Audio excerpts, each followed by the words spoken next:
மேனேஜ்மெண்ட்ல பிஸ்தா இருந்தீங்கன்னா, நான் மொத்தம் 3 மேனேஜ்மெண்ட் ரொம்ப ரொம்ப முக்கியம்னு சொல்லுவேன். ஃபினான்ஸ் மேனேஜ்மெண்ட், நிதியை எப்படி நீங்க ஹேண்டில் பண்றீங்க. அடுத்தது பீப்புள் மேனேஜ்மெண்ட், மனிதர்களை எப்படி ஹேண்டில் பண்றீங்க. இந்த 2 நீங்க பண்ணணும். மெயினா டைம் மேனேஜ்மெண்ட்டை கடைபிடிக்கணும். நீங்க ஒருத்தர் நல்லவனா, கெட்டவனா, திறமையானவனா, புத்திசாலியா, முட்டாளா, எல்லா விஷயங்களும் ஒரு விஷயத்துல தான் இருக்கு. என்ன தெரியுமா, ஒருத்தன் டைமை கீப் அப் பண்ணிட்டான்னு அவனை நம்பி நீங்க எது வேணா பண்ணலாம். சரியா, கொஞ்ச நேரத்துக்கு முன்னாடி கிளம்புறது, அந்த டைம் 10 நிமிஷம் முன்னாடி போறது, அரை மணி நேரத்துக்கு முன்னாடி. பெரிய ஆளுங்க எல்லாம் அப்படிதான் இருப்பாங்க.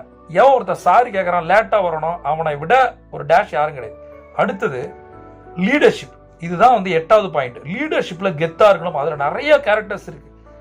லீடர்ஷிப்ன்ற ஒரு விஷயம், அதாவது இந்த ஒற்றை விஷயம் சரியா இருந்தது அப்படின்னா எந்த ஒரு சாம்ராஜ்யத்தையும் உங்களால் கட்டி எழுப்ப முடியும். உங்கள்கிட்ட எல்லாமே இருக்கு, ஆனா லீடர்ஷிப் இல்லை அப்படின்னா கஷ்டம். த லாஸ்ட் ஒன், இதை சரியா பண்ணாதான் 1% கிளப்புக்குள்ள நீங்க போக முடியும். உலகத்தில் 750 கோடி மக்கள் இருக்காங்க, அதுல 1% தான் மிகப்பெரிய கோடீஸ்வரர்.